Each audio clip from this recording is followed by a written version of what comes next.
Good morning. Uh, I'm Rick Thomas, and this is a brand new venture. I'm beginning a podcast this morning, and the title of the podcast is Living Freely in a Time of Authoritarianism. And a couple of prefatory statements. The first is that I'm moved by a quote from Václav Havel, who was first the revolutionary and then the president of the Czech Republic, or it might have been Czechoslovakia. Then he said, "In all things, I start with myself." So I am not an expert. I am not a wise man. I'd like to think I'm an intelligent person, but there's much more that I don't know than what I know. I'm often wrong, uh, but this podcast is going to be me talking, and I'd like to keep it to around 15 minutes a podcast. And just every day, it's me talking. That's talk. That's part of an overall strategy that I have. That the next part of it is that I blog, and the third part is that I'm working on a novel. The blog, well, let me start with the novel. The novel is an attempt to speak to all time. That sounds very pretentious or crazily high-minded, but I don't mean it that way. It's an attempt to get to the essence of things beyond the events of the day. Okay, that's what I'm trying to do. I'm trying to understand. I'm not the one who understands. I'm trying to understand. That's what I'm doing with the novel. That's what I'm attempting to do with the novel. The blog are written pieces where I attempt, well, I don't attempt. I take sides. I take sides. So I participate in uh in the present moment. Okay? And I take sides. And it's obvious here, at least in recent events, uh, what side I took. And the podcast, is living freely. I'm just going to talk for 15 minutes about what's on my mind. And hopefully that will fortify me to live that way in my life, in all the ordinary comings and goings of my life, because we have moved into an authoritarian moment in the United States. And that is an existential difference from where we were before. And in order to stand for freedom, we're going to have to more consciously and assertively be free. My first thought is this: we were involved in an election, we lost. Electoral politics is not the field where the battle is going to be fought on next. The field is in a place that is similar to the time of the civil rights movement in the 1960s. But I would say, from my perspective, it goes on an even more granular level than that. I remember my parents had a party when I was a kid, 1967 or something. So I must have been 12 years old. And I was at this party, and the neighbors were there. And one of the ladies at the party said something about black people, where she said, uh, "I wish they all were like Nat King Cole." A racist comment, obviously, easy to see in 2024. There were two neighbors, Jim and Dolores Logar, who lived in the house behind ours, who were outraged. And were not afraid to show their point of view. I mean, it's reality. It's the truth. Okay. It's the truth. I wish they all were like that. I wish they all were singing songs to us and making us feel good. Not able to have agency or a life of their own. Jim and Dolores Logar were offended by what was said. They expressed that they were offended by what was said. They didn't care. They didn't care. My parents, who were not very political, had no problem with the fact that they became offended. They had no problem with the fact that there was a discussion and a debate. We're coming up on Thanksgiving now, and I just think of some of the things that are going to come up. There are people that are going to be at our Thanksgiving party who push back at my assertion of the fact that Donald Trump is a fascist, and Donald Trump is the least of our problems. I mean, he's on top of a of an iceberg. He's the tip of an iceberg of fascism. Okay, so they pushed back on that. They didn't like it. They had sullen looks. Let's talk about something else. No, I was polite, so I dropped the subject, and I figured that, well, they know what I think, and that's fine. It's not going to go that way anymore.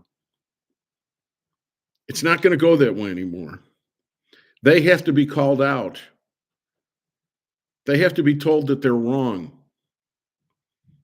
I wrote a blog post recently in the last couple of days that basically said the Democrats aren't the ones who should be soul searching. It's the people that voted for Trump. I think we have an existential threat in this country.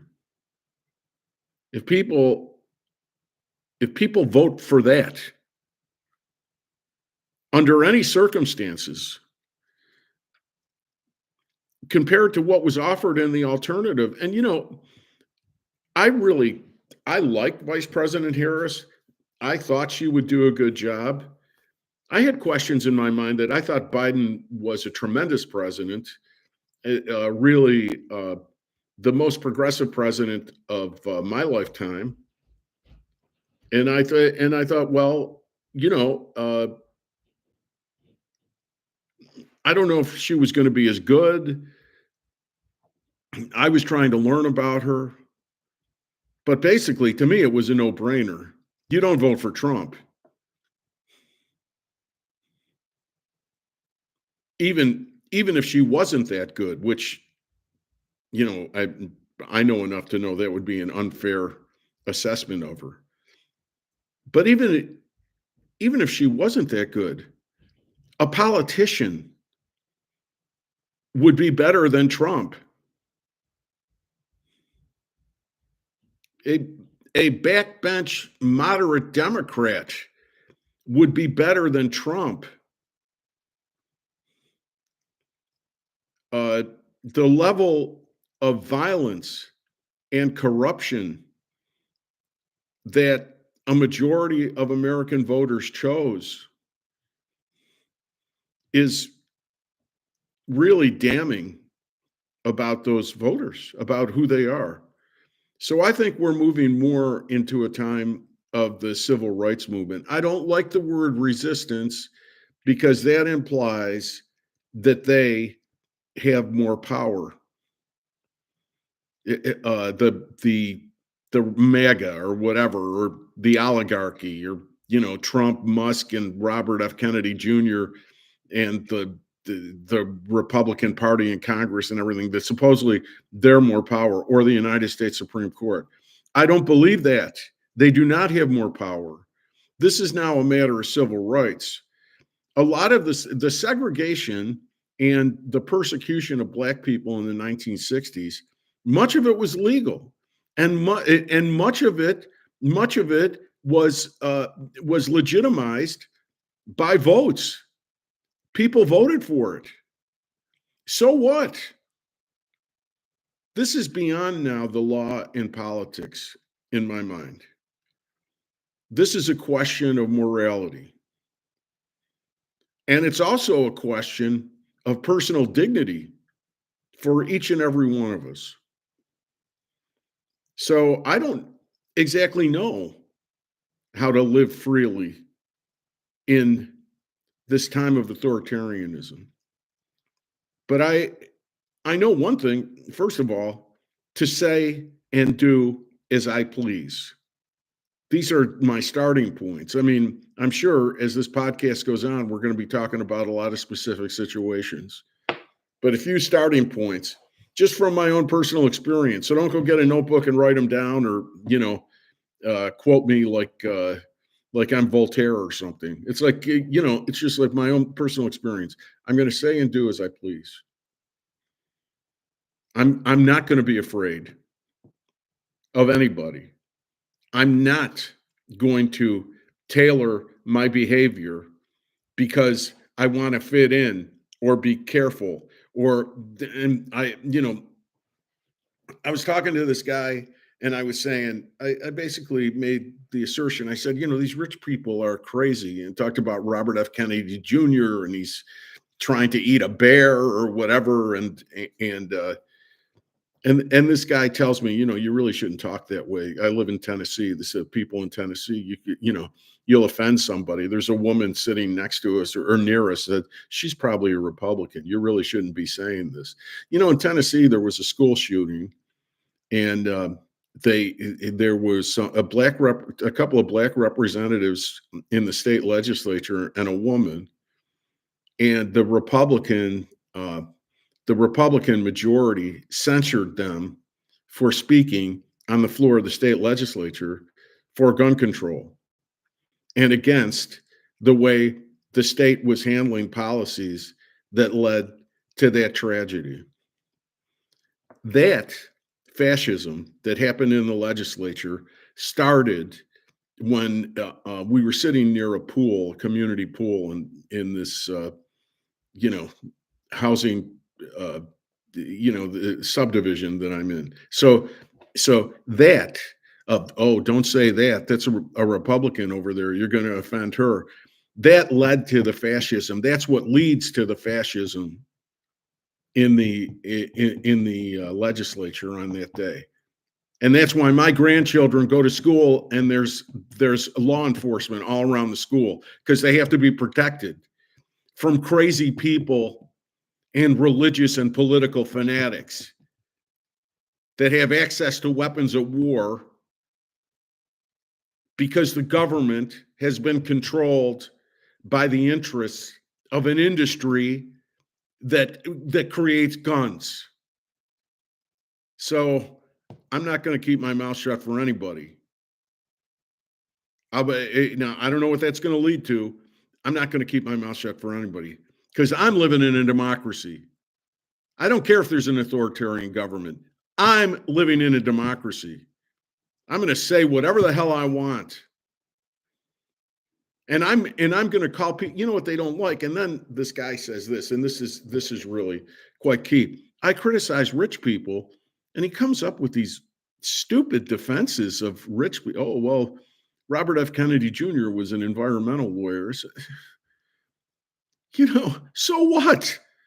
Then he acted as a surrogate in the fascist takeover of the United States, and he's going to go in and try to screw up vaccines and healthcare, and the public health establishment is like terrified that they're giving this screwball the keys to trying to determine what our public health is going to be. And you're supposed to say, I was being kind to him to say that he was crazy. He's a prick. That's what he is. He's a piece of shit. That's what he is. And then